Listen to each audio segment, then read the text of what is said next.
Shalom, shalom, shalom, mes chers frères et sœurs à travers le monde, soyez bénis. Que la grâce et la paix du Seigneur soient avec chacun d'entre vous. Vous êtes encore avec votre frère le serviteur, l'apôtre Jean-Paul Lawson. J'espère que chacun d'entre vous, vous allez bien. J'espère que vos familles, vos enfants, vos proches, que tout se passe bien pour vous. En tout cas, de mon côté, tout va bien. Je suis presque à la fin de mes vacances. Samedi prochain, je vais plier mes bagages avec toute ma famille et nous allons rentrer à Paris. Nous étions en Bretagne Sud. Nous avons bien profité. En tout cas, il nous reste encore 2 jours où nous allons profiter encore de ce beau temps, de l'endroit où nous sommes. Et nous bénissons le Seigneur pour cela. Alors, shalom à vous toutes, mes sœurs, et shalom à vous tous, mes frères. Aujourd'hui, je vais faire une dernière exhortation pour clôturer en beauté toutes les exhortations que j'ai faites pendant ces moments de vacances. Une exhortation qui va nous aider à nous focaliser sur le Seigneur, qui va nous aider à nous accrocher au Seigneur, qui va nous donner des repères sur lesquels nous devons nous accrocher. D'ailleurs, tous les 5 autres exhortations que j'ai déjà faites, c'est pour nous donner des repères solides de la parole sur laquelle nous devons nous accrocher, sur laquelle nous devons nous attacher, afin que nous puissions grandir spirituellement et savoir où est-ce que nous allons. Nous devons savoir où est-ce que nous allons et nous devons comprendre aussi que le Seigneur doit être le socle de notre vie. Le Seigneur doit être le fondement de notre vie et sa parole doit être la lumière qui nous éclaire tous les jours de notre vie. Mais avant d'entamer l'enseignement, j'aimerais prier déjà pour vous et pour vos familles, pour la rentrée de nos enfants et pour l'année scolaire qui va démarrer bientôt. Pour nous qui sommes en France, la rentrée scolaire pour certains, c'est déjà démarré. Et pour nous autres, ça va démarrer la semaine prochaine, le 4 septembre plus précisément. Donc j'aimerais prier pour nos enfants, prier pour nous les parents, afin que nous puissions accompagner nos enfants durant cette période, afin que l'année scolaire puisse bien se passer pour eux. Et j'aimerais également nous encourager au travers de cette prière, afin que chacun d'entre nous ne perd pas la foi et ne perd pas surtout ses repères. Alors, soyez avec moi, nous allons prier ensemble. Père éternel, Dieu d'amour, Dieu de grâce, Dieu de paix, nous te bénissons pour toutes choses que tu fais dans notre vie. Nous voulons te bénir encore aujourd'hui pour ta grâce sur nos vies, pour ton amour dans nos vies et surtout pour ta joie et ta paix qui nous accompagnent tous les jours de notre vie. Père éternel, nous remettons, Seigneur Dieu, l'année scolaire de nos enfants entre tes mains. C'est toi qui les as conduits l'année dernière jusqu'à la fin de cette année. Alors une nouvelle année va encore démarrer cette année. Nous remettons, Seigneur Dieu, nos enfants entre tes mains, afin que nos enfants, Seigneur Dieu, puissent démarrer l'année comme cela se doit, Papa. Seigneur, que nos enfants soient des enfants différents, que nos enfants soient des enfants soumis à leur maître, à leur maîtresse, à leur professeur, Papa. Qu'ils écoutent, Seigneur Dieu, ce qu'on les enseigne à l'école. Et Seigneur, je prie également que tu puisses leur donner le discernement afin de trier, Seigneur Dieu, les enseignements qu'ils reçoivent. Car nous savons que dans ces enseignements, il y a des choses qui ne sont pas de ta volonté. Mais nous savons, Père éternel, que nous ne pouvons pas nous-mêmes veiller sur nos enfants lorsqu'ils sont dans ces endroits-là, lorsqu'ils sont dans ces milieux-là. Voilà pourquoi nous prions pour eux, Seigneur Dieu, afin que toi-même tu les aides à trier les enseignements, afin de retenir ce qui peut les nourrir, ce qui peut les aider, Seigneur Dieu, à développer, Seigneur Dieu, des compétences et des savoirs pour pouvoir être, Seigneur Dieu, dans le monde à venir sur le marché du travail, Papa. Éternel notre Dieu, nous te prions aussi de nous accompagner, nous les parents, afin que nous puissions accompagner nos enfants comme cela se doit, Papa. Être près d'eux, Seigneur Dieu, les diriger, les orienter, les conseiller, Papa, de la bonne manière, Seigneur Dieu. Que nous puissions être, Seigneur Dieu, des modèles pour eux dans tout ce que nous faisons, dans tout ce que nous entreprenons, Papa. Que nos enfants puissent s'inspirer de nous, Papa. Voilà pourquoi, Père éternel, apprends-nous, Seigneur Dieu, à être des parents modèles. Aide-nous à être des parents, Seigneur Dieu, qui sont des parents qui peuvent, Papa, donner des conseils utiles à leurs enfants, des conseils qui vont les aider à progresser dans tous les domaines de leur vie, Papa. Éternel notre Dieu, nous remettons également, Seigneur Dieu, au Papa, nos conducteurs entre tes mains, que ce soit nos conducteurs spirituels, mais que ce soit également nos conducteurs dans le monde, papa. Parce que non seulement nous avons des conducteurs spirituels qui dirigent nos vies, mais nous avons aussi, Seigneur Dieu, des autorités qui nous gouvernent. Voilà pourquoi nous remettons toutes nos autorités entre tes mains, en passant par le président, le premier ministre, les députés, les maires, les préfets, les polices, les gendarmes, toutes ces personnes qui sont élevées en dignité, afin que nous puissions avoir une vie paisible, Seigneur Dieu, nous les remettons entre tes mains. Aide-les, Seigneur Dieu, à nous conduire dans tes voies.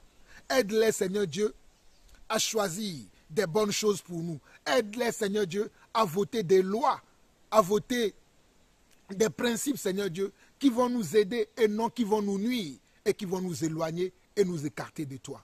Père éternel, augmente leur savoir, augmente leur sagesse, augmente leur intelligence à te connaître et surtout à se soumettre à toi. Père, c'est toi qui inclines, Seigneur Dieu, le cœur de roi à ta volonté. C'est toi qui inclines, Seigneur Dieu, le cœur des autorités à ta volonté. Voilà pourquoi nous te prions encore maintenant. Père éternel, incline, Seigneur Dieu, le cœur de toutes ces autorités qui nous gouvernent dans le monde, papa. Je pense à ce moment précis à l'ONU, Seigneur Dieu. Je pense, Seigneur Dieu, papa, à l'Union européenne. Je pense également, Seigneur Dieu, à l'Union africaine, aux États de l'Afrique de l'Ouest, de l'Afrique centrale, de tous les autres États dans le monde, papa.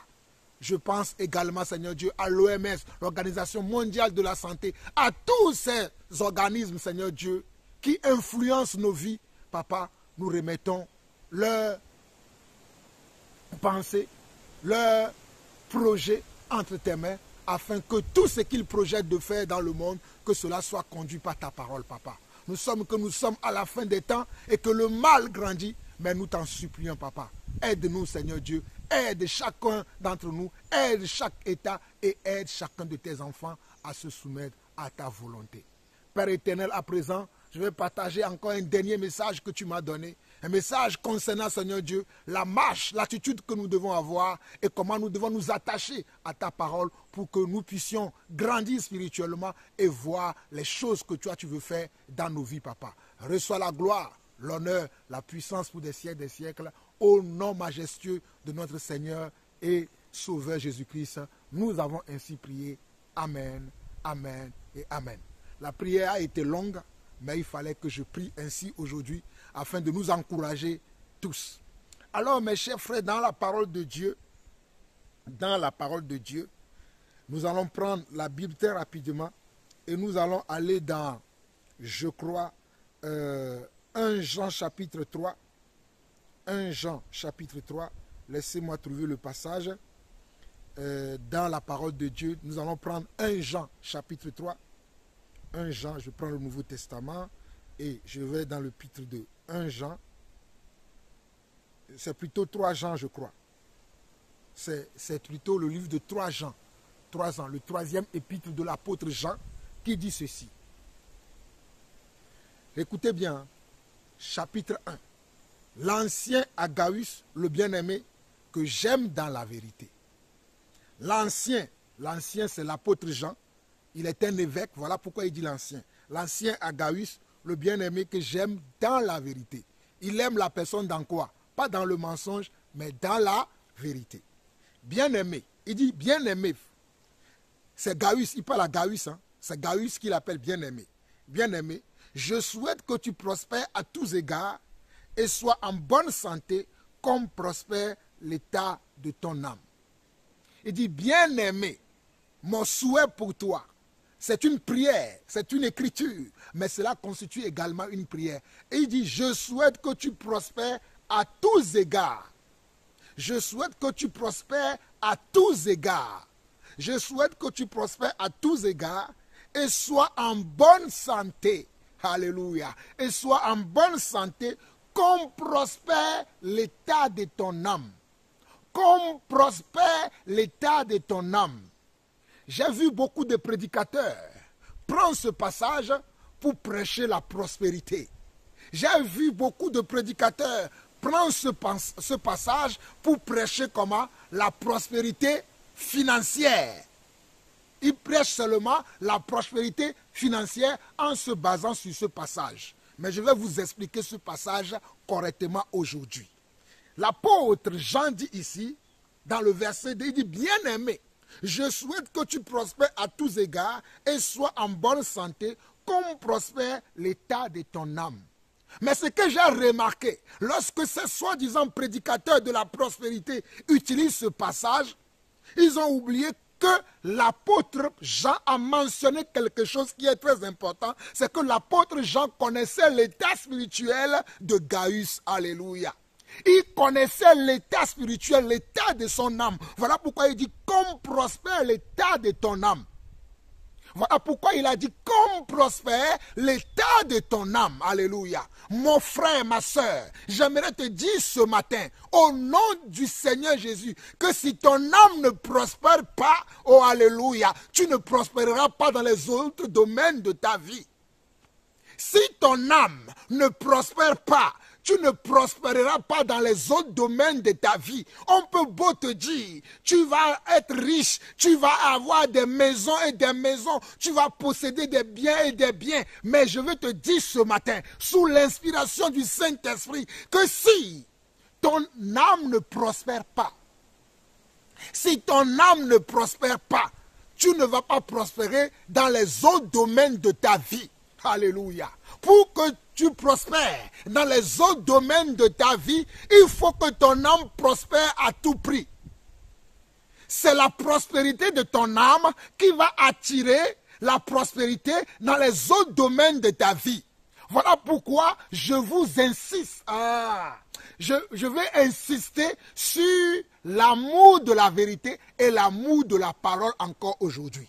Vous devez avoir l'amour de la vérité et l'amour de la parole. Et c'est la parole qui va vous aider à prospérer dans votre âme. C'est la parole de Dieu qui va vous aider à prospérer dans votre âme. Si vous n'aimez pas la parole de Dieu, vous ne prospérerez pas dans votre âme. Si vous n'aimez pas la parole de Dieu, votre âme sera comment? Sera un âme pauvre. Et si votre âme est pauvre, vous allez être pauvre aussi dans les autres domaines de votre vie. Voilà pourquoi le passage précise bien. Regardez bien, le passage dit, bien-aimé, je souhaite que tu prospères à tous égards. Je souhaite que tu prospères à tous égards et sois en bonne santé. Et sois en bonne santé comme prospère l'état de ton âme. Donc même la bonne santé que nous avons, ça dépend aussi de notre âme. Alléluia. Si tu veux avoir une bonne santé, une santé de fer, une santé de diamant, une santé d'or, je te conseille mon frère, je te conseille ma soeur, que tu fasses prospérer ton âme. D'abord. La prospérité doit d'abord commencer par l'âme. C'est dans l'âme que réside comment? La conscience, les pensées et la volonté. Écoutez-moi très bien. C'est dans l'âme que réside la conscience, les pensées et la volonté. C'est dans l'âme de l'homme que réside la conscience, les pensées et les volontés de l'homme. Mais avant que tu ne puisses prospérer, à tous égards, veut dire, dans les autres domaines de ta vie, comme exemple, le domaine familial, comme exemple, le domaine professionnel, comme exemple, le domaine financier. Mais avant que ces domaines-là, tu puisses avoir du succès, tu puisses prospérer à tous égards, il faut d'abord que ton âme prospère. Il faut d'abord que ton âme prospère. Alléluia. Oh, Shai Karabaya. Il faut d'abord que ton âme prospère. Mon frère, ma soeur, exerce-toi à la prospérité de ton âme. Exerce-toi à la prospérité de ton âme. Fais prospérer ton âme, mon frère. Fais prospérer ton âme, ma soeur. Les faux pasteurs, quand ils prennent ce passage-là, ou bien les pasteurs qui prêchent la prospérité, qui veulent s'enrichir à votre dos, qui veulent s'enrichir en vous disant le mensonge, ils n'expliquent pas la parole comme je viens de vous l'expliquer. Il dit, bien-aimé, je souhaite que tu prospères à tous égards et sois en bonne santé, comme prospère l'état de ton âme. Donc Dieu veut que vous prospérez. Alors vous devez prospérer dans tous les domaines. Et il dit, venez donner, vous allez prospérer. Venez s'aimer dans la maison de Dieu. Venez s'aimer, ils prennent tout. Ils prennent tout ce qu'ils veulent pour vous attirer, pour vous séduire, pour dire que votre Dieu veut que vous prospérez. Mais la prospérité dont Dieu parle ici, là, il y a comme, il y a le mot comme qu'ils ont oublié. Bien-aimé, je souhaite que tu prospères à tous égards et sois en bonne santé, comme veut dire, de la même manière, alléluia, comme veut dire de la même façon, comme veut dire de même que ton âme prospère aussi dans ton foyer, prospère aussi dans tes activités, professionnelles, prospère aussi dans tes activités financières, dans ton commerce, dans tout ce que tu fais, et prospère aussi dans ton corps. Que ton corps aussi soit en bonne santé et en parfaite santé. Beaucoup d'entre nous sommes malades. Nous sommes malades parce que notre âme n'est pas en bonne santé, parce que notre âme ne prospère pas. Nous sommes malades parce que notre âme ne prospère pas, parce que nous avons aveuglé notre âme. Nous avons Nous avons menti tellement à notre âme, ou bien nous avons tellement emmagasiné des mensonges dans notre âme que notre âme est devenue stérile. Il ne prospère pas, il ne produit rien, il ne produit pas de fruits. Mais je suis venu aujourd'hui pour t'annoncer une bonne nouvelle au nom de Jésus-Christ, que tu dois faire prospérer ton âme. Tu dois faire prospérer ton âme, mon frère. Tu dois faire prospérer ton âme, ma soeur. Si ton âme ne prospère pas, tu es le plus misérable des misérables. Tu es le plus perdu des perdus. Et je ne souhaite pas que tu sois un perdu. Je souhaite que tu sois, oh alléluia, quelqu'un qui voit la main de Dieu agir tous les jours dans sa vie. Et pour voir la main de Dieu agir dans ta vie, il faut que ton âme prospère. Il faut que ton âme prospère. Et comment est-ce qu'on peut faire prospérer l'âme? Posez-moi la question, mes frères et sœurs, alléluia. Comment est-ce qu'on peut faire prospérer l'âme? Prêtez beaucoup attention à ce qui va suivre encore. L'apôtre Jean nous révèle encore comment est-ce qu'on peut faire prospérer l'âme. Allons rapidement. Dans Jean chapitre 15. Oh, alléluia. Béni soit notre Dieu et notre Père. Jean chapitre 15. Nous allons méditer du verset 1 au verset 10, peut-être jusqu'au verset 12 si le Seigneur me le permet. Nous allons méditer Jean chapitre 15, le verset 1 au verset 10, qui nous parle de comment nous pouvons faire pour faire prospérer notre âme. Et lorsque notre âme sera prospère, les autres domaines de notre vie seront également prospères. Je répète encore, lorsque notre âme, là où réside, les volontés de l'homme, là où réside la conscience de l'homme, là où résident les pensées de l'homme, va prospérer, les autres domaines de notre vie aussi vont prospérer. Conjugalement, tu vas prospérer, alléluia. Oh, émotionnellement, tu vas prospérer, alléluia. Sentimentalement, tu vas prospérer, alléluia. Familialement, tu vas prospérer, alléluia. Oh, alléluia. Financièrement, tu vas prospérer. Je te le dis aujourd'hui, mais à une condition. Voilà ce que les faux pasteurs ne vous disent pas. À une condition. D'abord, il faut que ton âme prospère. D'abord, il faut que ton âme, alléluia, ton âme dans laquelle réside aussi l'Esprit de Dieu, dans laquelle réside, alléluia, la matière de Dieu. Si c'est, Shaïkaraba, si ce domaine-là ne prospère pas, les autres domaines de ta vie ne prospéreront pas. Je te remercie, Seigneur Saint-Esprit. Alors écoutons Jean. Chapitre 15. Je suis le vrai cep et mon père est le vigneron. Écoutez bien. Tout sama qui est à moi et qui ne porte pas de fruit, il le retranche. La prospérité veut dire porter du fruit. La prospérité veut dire porter du fruit. C'est-à-dire avoir de la fécondité, avoir du succès, avoir du triomphe. Voilà ce que veut dire le mot prospérité. Et le verset 2 de Jean 15 dit, tout sama qui est en moi et qui ne porte pas de fruit, il le retranche. Et tout sama qui porte du fruit, il le monte afin qu'il porte encore beaucoup de fruits. Vous voyez? Oh, alléluia. Et tout sama qui porte du fruit, il le monte afin qu'il porte encore plus de fruits. Plus tu vas t'attacher au Seigneur et vivre dans sa parole et vivre dans la vérité, plus tu vas porter aussi également du fruit pour que le Seigneur en soit glorifié. Mais moins tu vas t'éloigner du Seigneur, moins aussi, tu ne vas pas porter du fruit. Moins aussi, tu ne vas pas porter du fruit. Vous voyez? Moins tu t'éloignes de la parole de Dieu, moins tu t'éloignes de la parole de Dieu, tu t'éloignes de la parole de Dieu, tu ne porteras pas non plus du fruit. Mais plus tu t'approches du Seigneur, plus tu mets sa parole en pratique, plus tu étudies, tu médites sa parole, plus tu vas connaître Dieu et plus tu vas vivre selon lui. Nous continuons. Verset 3. Verset 3 de Jean 15. Déjà, vous êtes purs à cause de la parole que je vous ai annoncée. Vous voyez? Déjà, vous êtes purs à cause de la parole que je vous ai annoncée, que vous avez entendue, que vous avez aimée et que vous appréciez et vous la mettez en pratique. C'est cette parole-là qui vous rend purs. Alléluia. Cette parole enlève des déchets, enlève tout ce qui n'est pas bon, tout ce qui n'est pas juste. Il enlève sur vous et vous rend purs.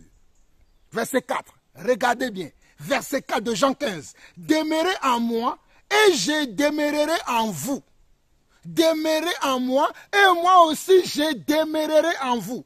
Comme le sarment ne peut de lui-même porter du fruit, s'il ne demeure pas attaché au cep, ainsi vous ne le pouvez pas non plus. Vous voyez? Si vous ne demeurez en moi, oh je relis encore le verset 4. Demeurez en moi et je demeurerai en vous. Comme le sarment ne peut de lui-même porter du fruit.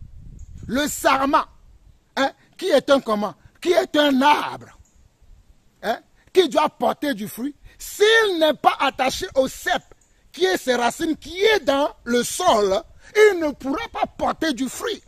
Donc il faut que le sarment, qui a ses racines, qui est le cep, qui sont enfoncées dans le sol, puisse s'attacher à ces racines-là, afin que ces racines-là puissent la nourrir, afin qu'elle puisse porter de fruits. Vous aussi, vous devez demeurer en moi, afin que vous puissiez porter du fruit. C'est pour ça qu'il dit, s'il ne demeure attaché au cep, ainsi vous ne le pouvez non plus, si vous ne demeurez en moi. Regardez, verset 5, il dit, je suis le cep. C'est moi qui suis la racine, il dit, je suis le cep. Vous êtes les sarments, alléluia. Moi je suis le cep et vous mes disciples, vous mes choisis, vous mes élus, vous mes aimés, vous êtes comment? Les sarments. Moi je suis le cep et vous êtes mes branches, alléluia. Oh Jean-Paul Hanson, tu es le branch. Florent, tu es le branch. Oh alléluia, alléluia. Hugues, tu as aussi comment? Une branche. Oh alléluia. Oh Elisheva, tu as aussi une branche. Ainsi de suite, ainsi de suite, ainsi de suite. Vous voyez? Oh la parole de Dieu. J'aime la parole de Dieu. Je suis le cep. Et vous êtes les sarments. Je suis le cep, vous êtes les sarments. Moi le Seigneur, en qui vous croyez, moi je suis le cep. C'est-à-dire je suis la racine nourricière. Je suis la racine qui va vous porter. Vous voyez un arbre, vous pouvez voir un arbre très haut, qui va même aller toucher le ciel. Mais est-ce que vous voyez la racine? Vous ne la voyez pas, parce que la racine est cachée dans le ciel. Mes chers frères, écoutez-moi très bien ce que je suis en train de vous révéler aujourd'hui. C'est le Seigneur qui me l'a révélé. Vous voyez regardez, vous voyez là? Vous voyez tous les arbres là qui sont autour de moi? Certains sont plus hauts, même jusqu'à 20 mètres de hauteur. Mais les racines là, si je vais jusqu'au bout de l'arbre là, regardez mes frères, regardez-moi, regardez-moi. Vous voyez le frère Jean-Paul là au sol? Vous voyez là l'arbre là ici? Vous voyez? La racine, on ne la voit pas. Vous voyez? La racine de cet arbre-là, on ne la voit pas. Elle est enfoncée au ciel. Elle est enfoncée au sol. Vous voyez? Les racines de cet arbre-là sont enfoncées dans le sol. Alléluia. La racine est enfoncée dans le sol. Mais on voit l'arbre. On voit l'arbre, mais on ne voit pas la racine. Mais c'est les racines qui portent ce grand arbre que nous voyons. C'est la racine-là qui porte ce grand arbre-là. Si la racine meurt, l'arbre va tomber. Si les racines de cet arbre-là meurent, cet arbre-là va tomber. Voilà pourquoi le Seigneur dit, vous êtes comment? Les sarments, et moi je suis le cep. Le cep veut dire, je suis la racine. Amen. Nous continuons. Alléluia. Comme le sarment ne peut porter de lui-même de fruits, s'il ne demeure attaché au cep, ainsi vous ne le pouvez non plus, si vous ne demeurez en moi. Je suis le cep, vous êtes les sarments. Celui qui demeure en moi et en qui je demeure porte beaucoup de fruits. Car sans moi, vous ne pouvez rien faire. C'est très clair cette parole. Regardez bien. Je suis le cep, vous êtes les sarments. Celui qui demeure en moi et en qui je demeure porte beaucoup de fruits. Car sans moi, vous ne pouvez rien faire. Car sans moi, vous ne pouvez rien faire. Si quelqu'un ne demeure pas en moi, avant d'aller là, regardez bien, je suis le cep, vous êtes les sarments. Celui qui demeure en moi et en qui je demeure porte beaucoup de fruits. Vous voyez? Si l'arbre n'a pas de racines, il ne pourra pas déjà grandir jusqu'à ce que ses branches vont s'élargir pour aller de côté et de côté porter du fruit. Parce qu'il y a une racine nourricière qui la porte, qui est enfoncée au sol, qui va chercher les éléments nutritifs dont l'arbre a besoin d'abord pour grandir et apporter des fruits à chaque saison. Vous voyez, l'arbre là, il y a des racines qui sont enfoncées dans le ciel.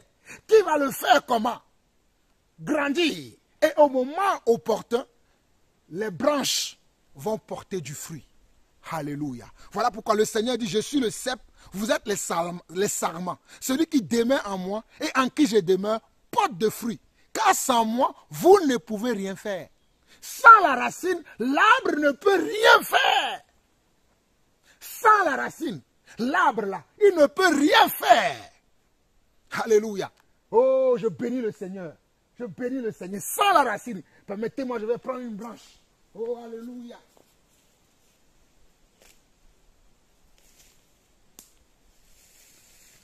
Vous voyez, j'aime quand je suis dehors. Vous voyez, cet arbre-là, il est tombé parce que la racine là, comment? Il n'avait plus de racine. Donc il ne pouvait pas rester, comment? Encore planté et monter. Donc il a fait quoi? Il est tombé, il est mort. Parce qu'il n'avait plus de racine. Mais ceux qui ont la racine, comment ils font? Ils grandissent et au moment opportun, ils vont porter du fruit. Donc ce n'est pas l'arbre qui porte la racine qui est dans le sol qu'on ne voit pas. Hein?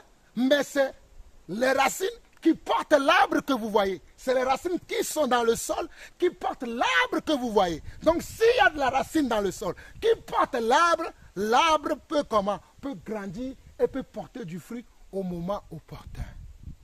Alléluia. Voilà pourquoi Jean dit, bien-aimé, je souhaite que tu prospères à tous égards et que tu prospères comme le tas de ton âme. Vous comprenez maintenant comment on peut faire prospérer tous les autres domaines de notre vie? Alléluia. Regardez le verset 6. Si quelqu'un ne demeure pas en moi, il est jeté dehors comme le sama et il sèche. Vous voyez? Vous voyez l'arbre là? Comme il ne demeurait pas dans la racine, il a été jeté dehors. Il a été comment jeté dehors? Il a été jeté dehors. Voilà pourquoi il a dit, si quelqu'un ne demeure pas en moi, il est jeté dehors comme le sama et il sèche. Et si vous voyez bien, l'arbre là, quand je l'ai jeté encore, il est séché de telle manière qu'il s'est encore rompu en deux parties. Et regardez. Regardez. J'ai les autres membres là-bas. Hein? L'arbre s'est encore cassé parce qu'il n'a plus de force. L'arbre là, si on le met dans le bois, mais si on le met dans une poêle maintenant, on le met dans un barbecue maintenant, on peut faire du feu avec. Et croyez-moi, moi je viens ramasser du feu ici. Je viens ramasser plutôt du bois ici pour faire des barbecues, pour griller de la viande. C'est ici que moi je viens chercher le bois pour que moi et ma famille nous puissions manger. Je viens chercher le bois ici. Parce qu'il y a trop de bois sec ici. Voilà. Ici, il y a encore une partie qui s'est cassée. Vous voyez? C'est tellement simple la parole de Dieu. Mais les serviteurs de Dieu compliquent la parole. Venez, croisade spirituelle sur telle chose. Croisade, venez et séminaire sur l'intelligence financière. Séminaire comment prospérer. Alors que la Bible nous dit comment nous devons prospérer. Comment? Simplement. Séminaire sur la prospérité des enfants de Dieu. Séminaire sur comment avoir une bonne santé. Et ils vont commencer à vous enseigner des choses qui n'ont rien à voir avec la parole. Et ils vont vous dire des choses qui n'ont rien à voir avec... Alors que la parole est simple. Oh! Alors que la parole de Dieu est simple. Regardez, simple. Simple, la parole de Dieu est simple. Jésus dit dans Jean 15, verset 6, « Si quelqu'un ne demeure pas en moi, il est jeté dehors comme le sarment et il sèche. » C'est la racine qui a jeté l'arbre là dehors et il a séché.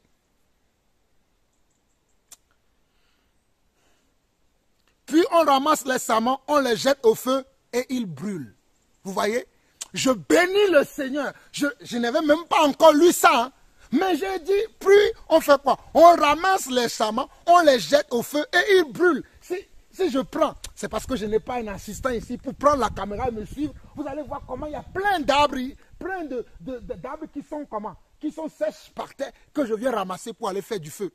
Ce soir, tout à l'heure encore à midi, je vais encore griller de la viande et c'est ici que j'ai ramassé le bois pour l'amener à la maison. Parce que si tu ne ramasses pas, des fois il y a la pluie qui tombe et le bois qui reste par terre, ils sont mouillés. Donc moi je viens ramasser, j'ai ramassé tout ce qu'il me faut pour tout mon séjour déjà, ils sont chez moi à la maison. Vous voyez? C'est comme ça que le Seigneur nous enseigne. Il dit, puis on ramasse les sarments, on les jette au feu et ils brûlent.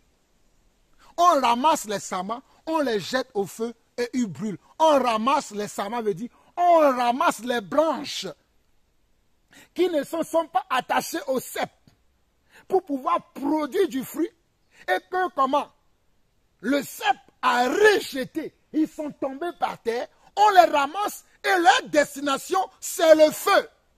C'est dans le feu qu'ils ont comment? Leur destination. Est-ce que tu veux aller périr dans le feu, toi, mon frère? Est-ce que tu veux aller périr dans le feu, ma soeur? Alors remettons nos vies en règle. Revenons dans la simplicité de l'évangile. Revenons à l'amour de l'évangile. À l'amour de l'évangile vrai. Et vous allez voir, vos vies vont changer.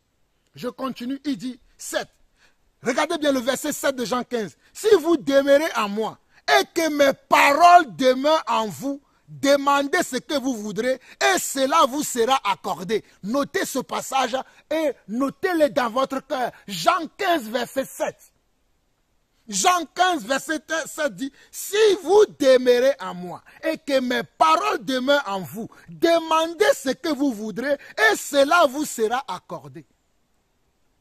Si vous demeurez en moi, demeurer dans le Seigneur veut dire, je garde sa parole. Je garde sa parole. Souvenez-vous de ce que je vous ai dit dans Jean chapitre 14. Je garde ses paroles. Il dit, si vous demeurez en moi et que mes paroles demeurent en vous. Donc, la parole de Dieu doit demeurer en vous. Pas vos propres paroles, pas vos imaginations, pas vos rêves, pas vos songes, pas vos visions mensongères, pas vos traditions, pas vos cultures, pas vos éducations qui n'ont rien à voir avec la parole de Dieu. Mais la parole de Dieu véritable doit demeurer en vous.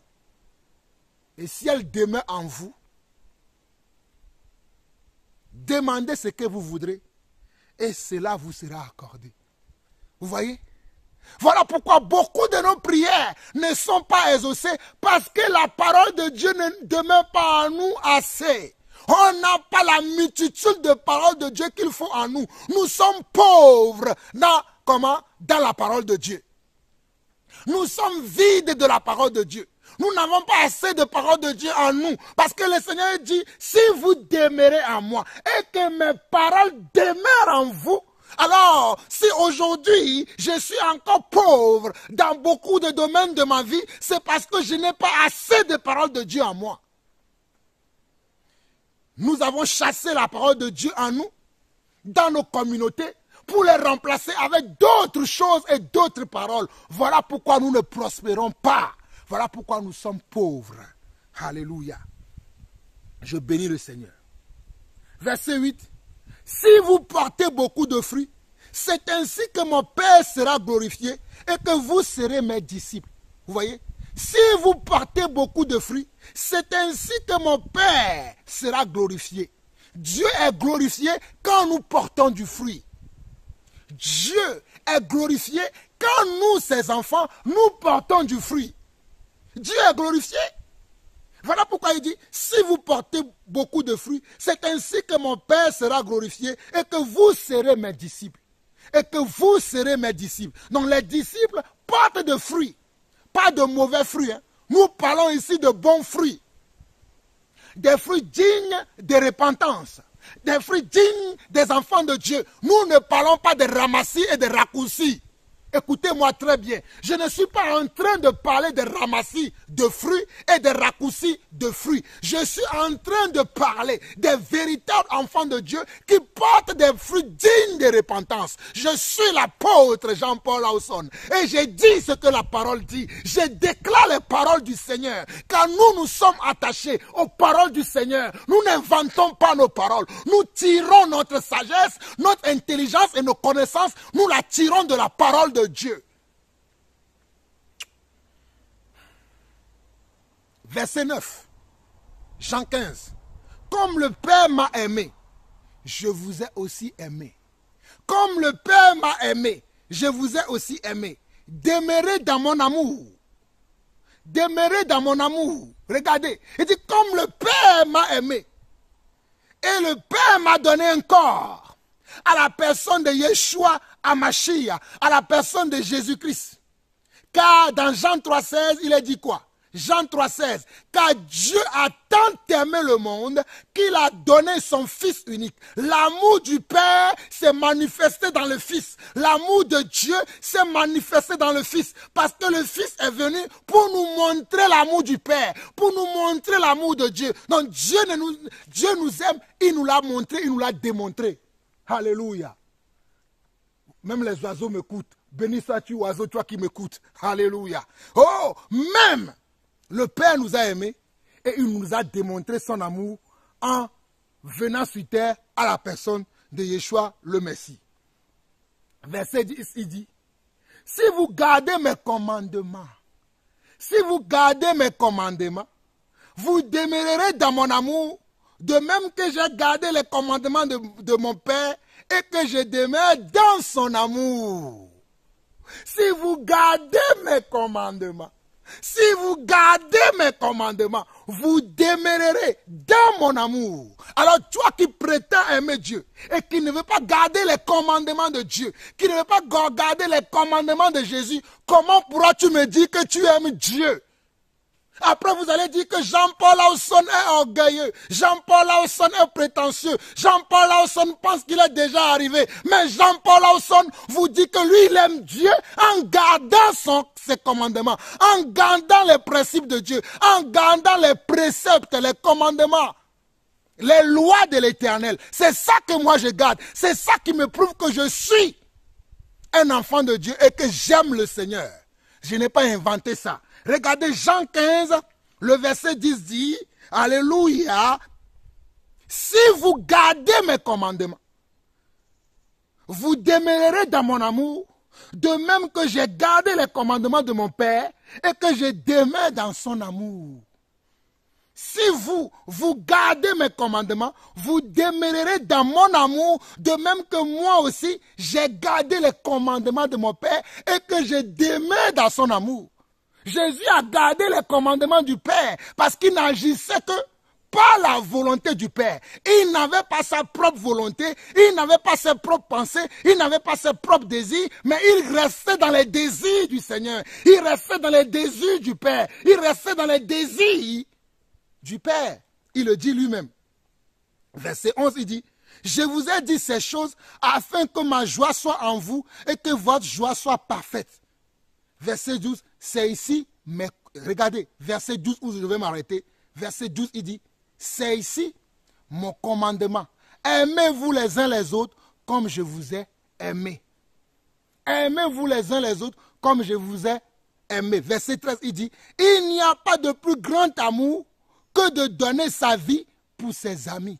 Il n'y a pas de plus grand amour que de donner sa vie pour ses amis. Et Dieu est venu donner sa vie pour nous, ses enfants. Il a été humilié, il a été crucifié à la croix de Golgotha, il a été injurié, il a été traité de fou, il a été traité de faux, il a été traité de menteur. Pourtant, c'est lui qui était le chemin, la vérité et la vie. Oh bien-aimés, chers frères et sœurs, regardez comment on a traité Yeshua Mashiach. Pour toi et pour moi, oh alléluia, pour nous qui sommes ses enfants. On l'a traité de faux, on l'a traité de menteur, on l'a, oh Shairabahoria, Ikaramanda, Mairobosona Ramayeria.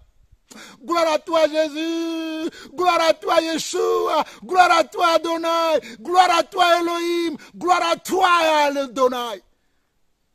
À cause de toi et moi, il a été humilié, il a été injurié à cause de toi et à cause de moi. Mais aujourd'hui, vous voulez faire n'importe quoi, sous prétexte que vous êtes des enfants de Dieu. Quel enfant de Dieu êtes-vous? Pardonnez-moi mon émotion, mais ces choses sont une réalité pour moi.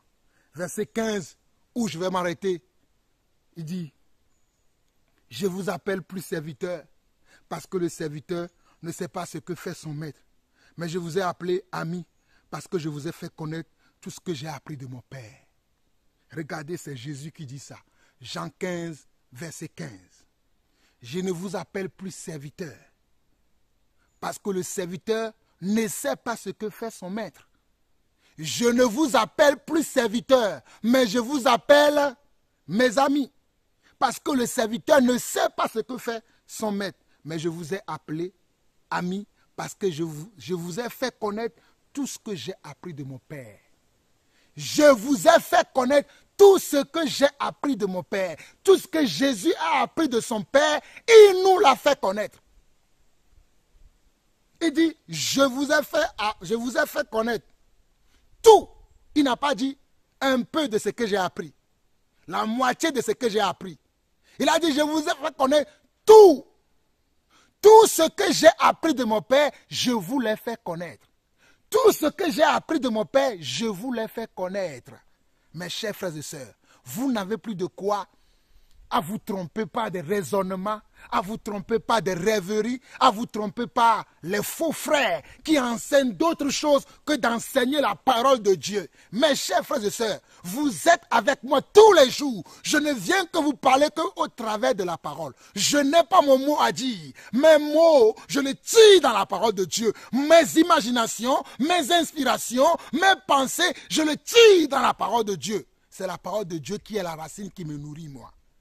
Ah oui, si vous ne le savez pas. Voilà pourquoi je prospère dans tous les autres domaines de ma vie. Et je vais encore prospérer parce que je dois porter beaucoup de fruits. Alléluia. Je bénis le Seigneur pour les fruits que je porte. Voilà pourquoi dans l'épître, le 3e épître de Jean, où l'apôtre Jean écrit à son bien-aimé Gaius, il va dire, bien-aimé, je souhaite que tu prospères à tous égards.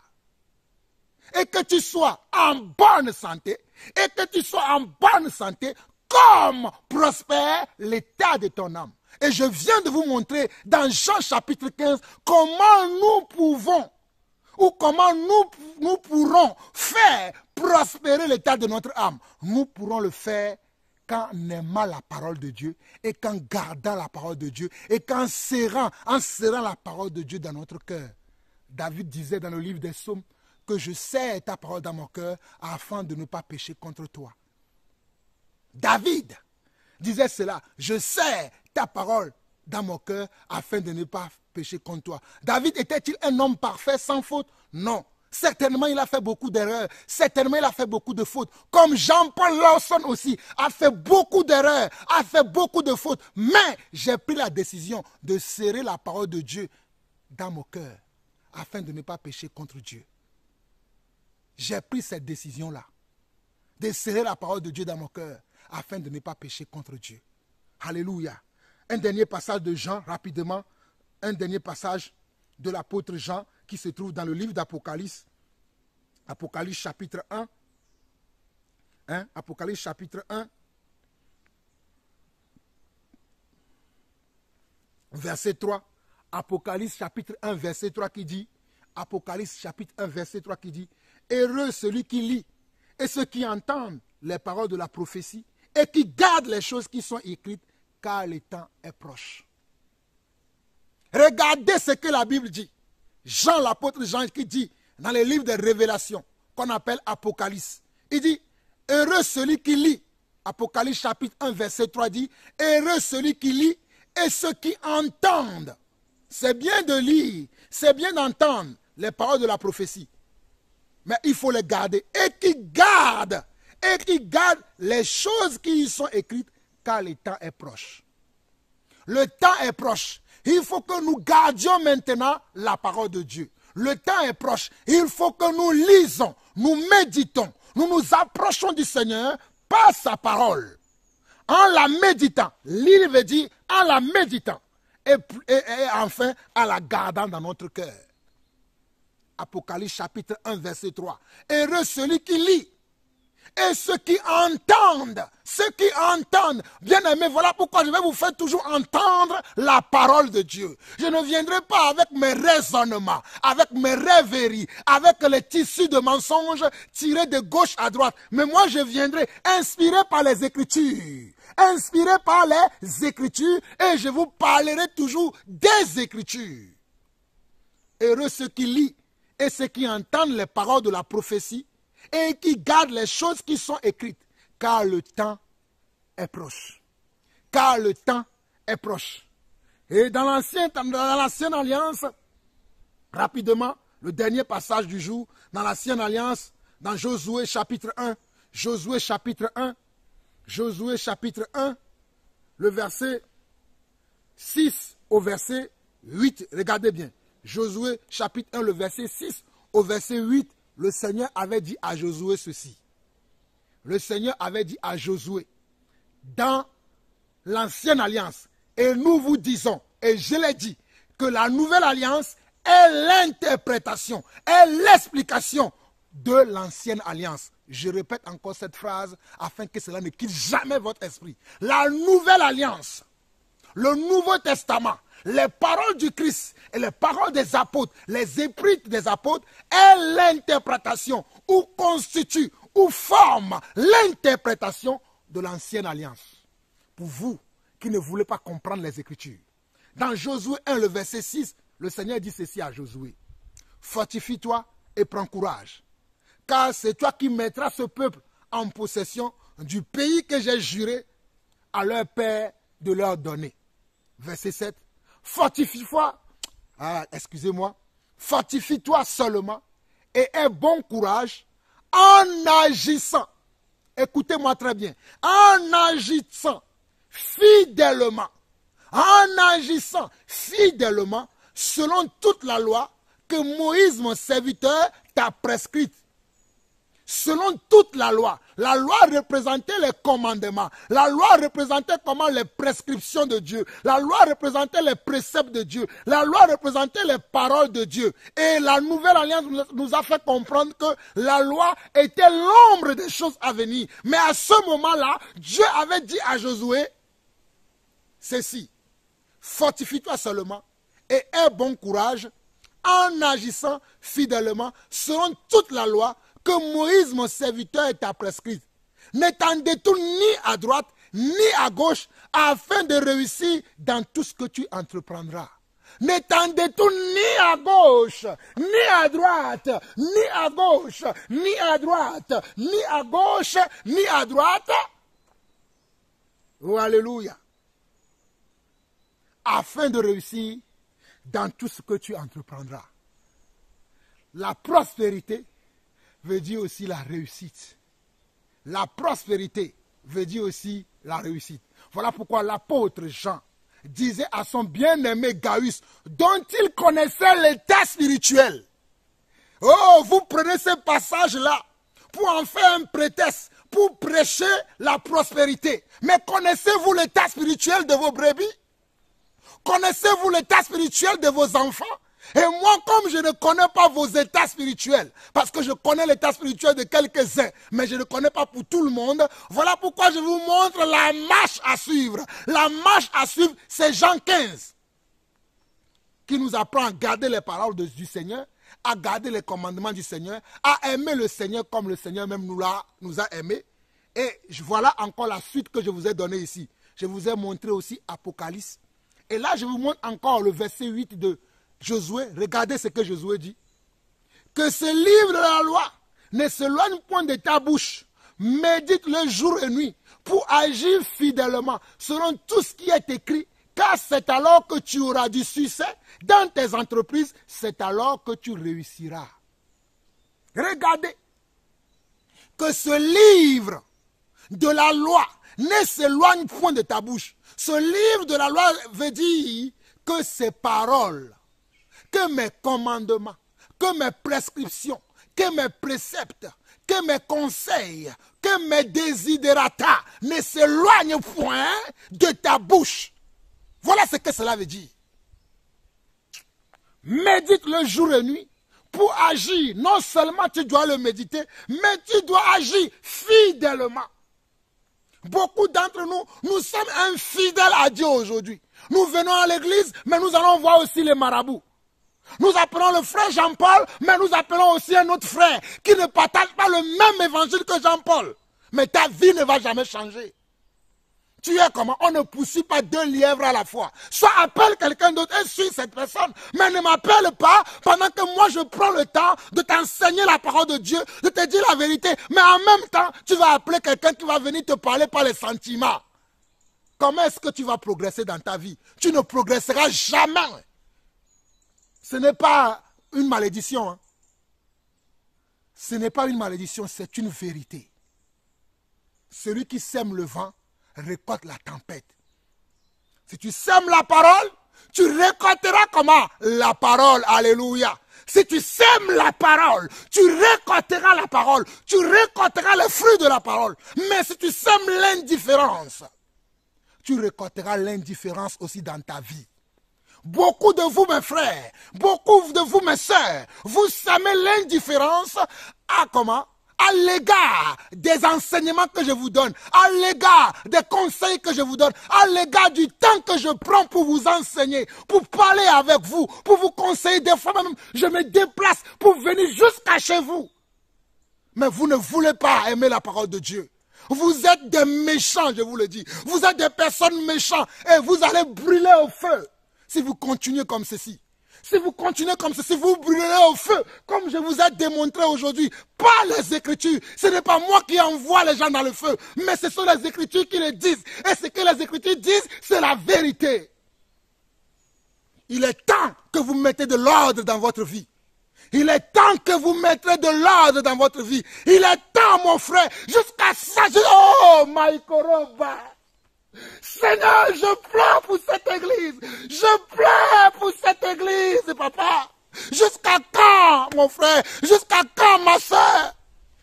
Jusqu'à quand vous allez continuer à vivre de telle sorte? Et vous allez dire, c'est Jean-Paul Ausson qui est méchant, qui n'a pas d'amour, qui n'a pas d'empathie pour les gens. Mon empathie, je l'ai tire dans la parole de Dieu. Mon amour, je le tire dans la parole de Dieu. Je ne suis pas sentimental. Dites toujours que je suis comment? Très radical. Je le suis. Dites ça. Ça me fait du bien. Ça me prouve que je ne suis pas aimé comme mon Seigneur Jésus n'a pas été aimé. Pourquoi je vais vouloir que vous m'aimez? Vous avez besoin d'entendre la vérité.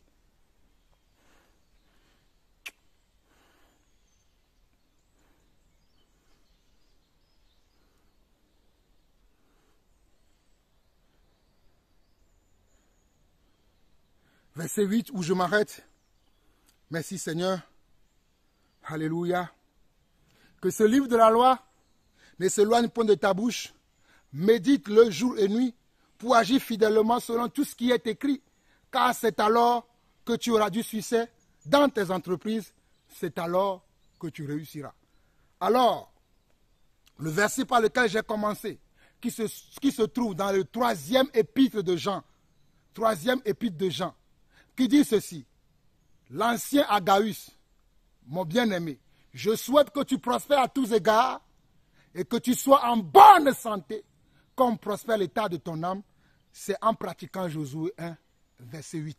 Et c'est en pratiquant Jean, chapitre 15, et c'est en pratiquant aussi Apocalypse, chapitre 1. S'il n'y a pas ces choses-là dans votre vie, vos vies ne prospéreront pas. Celui qui sème le vent, récolte la tempête. Parce que quand tu sèmes, quand il y a beaucoup de vent, qu'est-ce qui arrive? Il y a une tempête qui arrive. Ce n'est pas pour rien qu'on a dit que celui qui sème le vent récolte la tempête. Mais celui qui sème la parole récolte comment? Les fruits de la parole, et tu récolteras beaucoup de fruits. Ne vous moquez pas de moi. Et ne vous moquez pas de Dieu. On ne se moque pas de Dieu. Et on ne se moque pas d'un serviteur de Dieu. Vous me voyez comme ça. Hein? Oh, je suis simple comme de l'eau. Mais le Dieu que je sers, alléluia, le Dieu que je sers dans la vérité et dans la sincérité, le Dieu devant qui je fléchis les genoux, je donne tout, je donne mes tripes. Ce Dieu-là veille sur moi. Ce Dieu-là me garde, ce Dieu-là me protège. Si vous vous moquez de moi, vous vous moquez du Seigneur, je vous dis la vérité. Pour vous qui vous moquez de moi, je vais appeler le frère, je vais lui dire n'importe quoi, il va accepter. Hey, vous me connaissez assez, je n'accepte pas n'importe quoi. Moi là, je n'accepte pas n'importe quoi. Soit c'est la volonté de Dieu, soit ce n'est pas la volonté de Dieu. Vous le savez. Soit je vais vous diriger dans la volonté de Dieu, soit je ne vous dirai rien, allez faire comme vous voulez. Mais si vous appelez, si vous osez appeler le 0033 6 23 61 03 15, hey, vous avez appelé le cabinet du Seigneur. Vous avez appelé le téléphone du Seigneur. Si vous osez, vous appelez le 00 33 6 23 61 03 15 pour écouter un conseil, pour écouter comment la parole du Seigneur. Ou si vous venez sur la chaîne Jean-Paul Lawson, vous allez recevoir les instructions du Seigneur. Mais qu'allez-vous faire de ces instructions? Allez-vous les suivre? Ou bien vous allez les rejeter comme vous avez l'habitude de faire? Ou bien vous allez faire comme vous voulez et après dire, frère, tu m'avais... Non. Je dis toujours ce que je sais de la parole de Dieu. Je n'invente pas. Car moi-même, je suis le résultat de ce que j'enseigne. Je suis le résultat de ce que je crois. Je suis le résultat de ce que je fais. Et je ne suis pas encore à mon apogée. Au terme de ce que Dieu veut faire dans ma vie. Vous le verrez vous-même. Vous le verrez vous-même. Vous voulez prospérer? Alors aimez la parole de Dieu. Faites d'abord prospérer l'état de votre âme. Faites d'abord prospérer l'état de votre âme. Changez vos comportements, changez vos raisonnements, changez vos attitudes, changez tout autour de vous. Et vous verrez que vos vies vont changer. Ne soyez pas sur deux chaises. Vous ne pouvez pas avoir vos fesses sur deux chaises. Ça n'existe nulle part ailleurs. Vous ne pouvez pas vous asseoir sur deux chaises à la fois. À moins que vous soyez une personne vraiment de large taille, si je peux me permettre cela. Permettez-moi cette expression. Mais sinon, on s'assoit sur une chaise. Vous êtes là, vous voulez marcher avec le Seigneur, en même temps vous voulez marcher avec les gens du monde, en même temps vous voulez fréquenter n'importe qui, n'importe quand, n'importe comment, en même temps vous voulez écouter n'importe quoi et n'importe comment. Écoutez la vérité. Écoutez la vérité, aimez la vérité. Comment est-ce qu'on doit vous prêcher encore? Aimez cette vérité-là et vous verrez les fruits de la vérité. Nous ne prêchons pas nous-mêmes, mais nous prêchons Christ. Je ne prêche pas moi-même. Qui suis-je moi? Qui suis-je moi? Moi là, je suis quoi? Si ce n'est le Seigneur Dieu, si ce n'est le Seigneur Yeshua Mashiach. Et je viens vous prêcher Yeshua Mashiach. Je ne viens pas me prêcher moi-même. Je ne suis pas allé à la croix pour personne. Je ne connais rien si ce n'est le Seigneur Yeshua Mashiach que je connais. Il a changé ma vie. Il a changé ma destinée. Il a changé ma personne. Oh, il m'a béni. Il m'a béni. Il m'a changé. Oh, il est tout pour moi. Voilà pourquoi je vais clôturer en vous chantant ce cantique à l'honneur de mon Seigneur. Quelle parole croirez-vous donc? Nous croirons la parole de Dieu. Quelle parole croirez-vous donc? Nous croirons la parole de Dieu. Oh, quelle parole croiras-tu donc? Je croirai la parole de Dieu. Sa parole dit je suis guéri. Sa parole dit je suis rempli. Sa parole dit je suis libre. Sa parole dit la victoire. Oui, sa parole dit je suis guéri. Sa parole dit je suis rempli. Sa parole dit je suis libre. Sa parole dit la victoire. Oui, sa parole dit je suis guéri. Sa parole dit je suis rempli. Sa parole dit je suis libre. Sa parole dit la victoire. Alléluia. Merci Seigneur. Alléluia. Nous vous aimons et l'amour de Dieu nous anime toujours. Soyez bénis. Vous avez été avec votre frère, l'apôtre Jean-Paul Lawson. Shalom.